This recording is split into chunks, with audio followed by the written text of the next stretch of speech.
Okay, this is the part I enjoy a lot, getting the final confirmation sew off before shipping a machine off to a customer.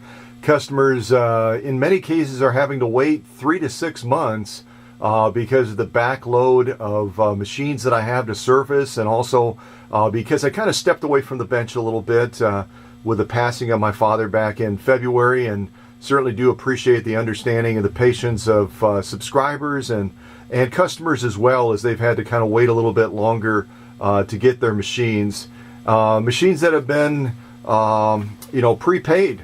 These customers pay in advance and have patiently been waiting. So, Gina, thanks so much for waiting. I know you're excited to get this incredible Singer 66, a machine that was born back on March the 4th, 1919. You do the math. This machine's been around for a while. And yet you can look at it with the restorative process to the paint, the remainder of the machine, and certainly the mechanics of the machine. And you'd never be able to tell that this machine dates back to 1919. Little bit of a wear on some of the filigree, but all in all, it's just a breathtaking machine. Already have done a couple of stitch offs, as you can see, possibly underneath the presser foot. I'm also going to fire it up real quick just so you can hear. This machine, oftentimes when a motor is added, you're looking at probably a 0.54 amp motor, rounded up to 0.6.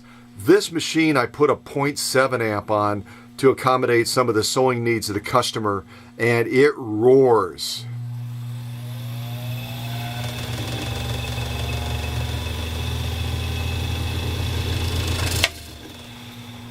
Okay, all you can see is the balance wheel spin because I've got it. The clutch obviously disengaged, but let's just let's say it has a lot of power.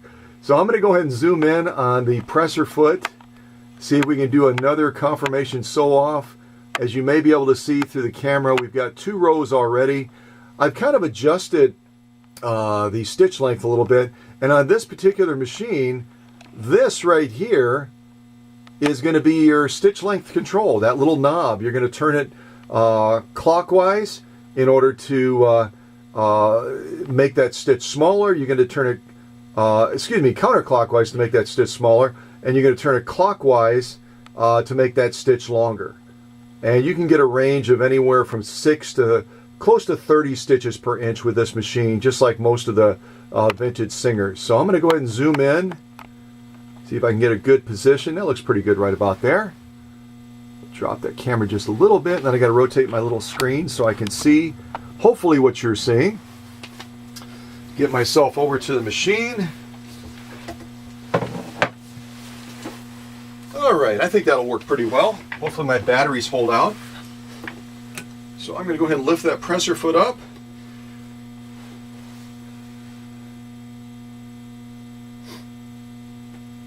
All right, we're going to do a longer stitch here, and then I'll also do see if I have time to do a quick stitch off lengthwise as well with a slightly smaller stitch. And this particular 66 model does like a little bit of a hand start, so you'll see my arm maybe cross in front of the camera. Doesn't need it, but it certainly serves it better. I'm going to go ahead and lock that clutch as well, otherwise we're just going to spin. And here we go.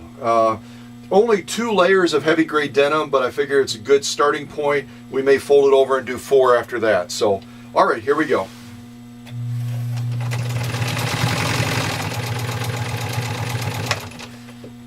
I don't know what you can hear through the camera, but this machine runs ridiculously quiet. For the amount of power that it's kicking out, and the size of the motor that I put on this machine is also set up where it could accommodate a hand crank as well. But it's a phenomenal machine, and if you can see this stitch quality as well, I'm going to try to bring it over by the camera.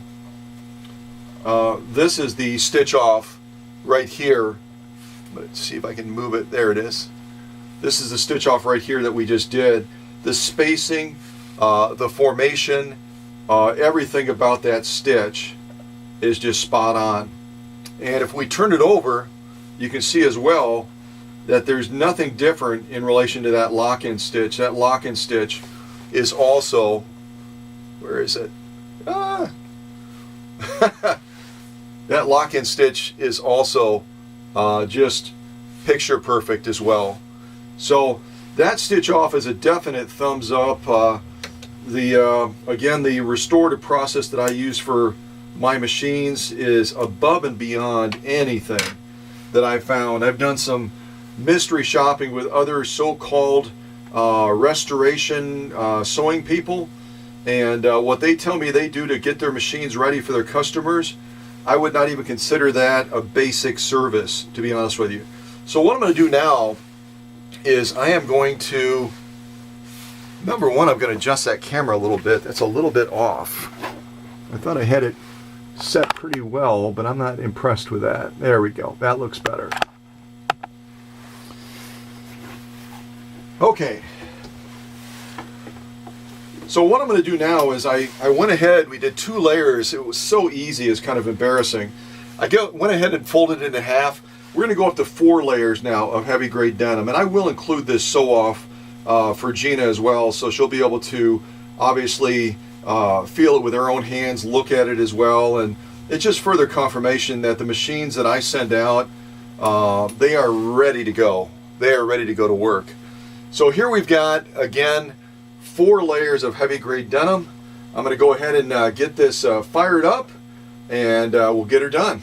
All right? And again, a little hand start is a good thing with the older 66s. Here we go.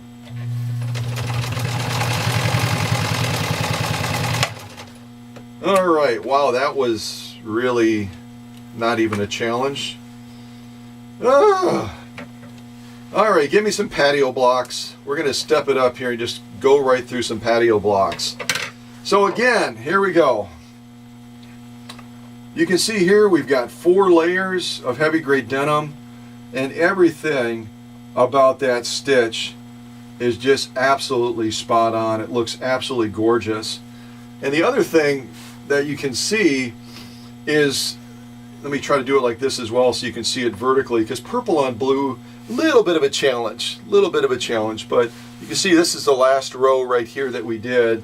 Every one of these rows, when you look at the stitch integrity, the stitch spacing, it just doesn't get any better than that. And that's what I'm aiming for. It doesn't matter if you can sew through something. What matters is that you can generate a stitch that is near perfect. And I'm saying near perfect because there's always subjectivity to looking at a stitch and saying, oh yeah, I agree, it's perfect, the balance looks really good, but you know, this is that, or whatever someone might interpret it to mean. But I'll tell you, I think that that's about as perfect as you can get. I would put the stitch quality of this 66 against a Singer 221 of featherweight any day of the week. And it's because, again, my restorative process just gets the job done. So I'm going to go ahead and clip these threads as well. And then I'm going to see if I can balance this, and as a final camera shot for this incredible 1919 Singer 66 machine heading towards Gina, I'm going to see if you can get a closer look. I'll kind of do that. I think that'll work. Hopefully that'll work. Also bring my lighting over a little bit so you can see that better. But this machine is just going to serve her so well. It's oh my gosh, those are beautiful stitches. So I'm going to zoom in even a little bit closer. Look at those from top to bottom.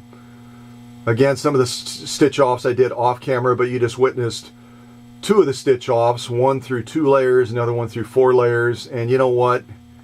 This 66 gets my stamp of approval.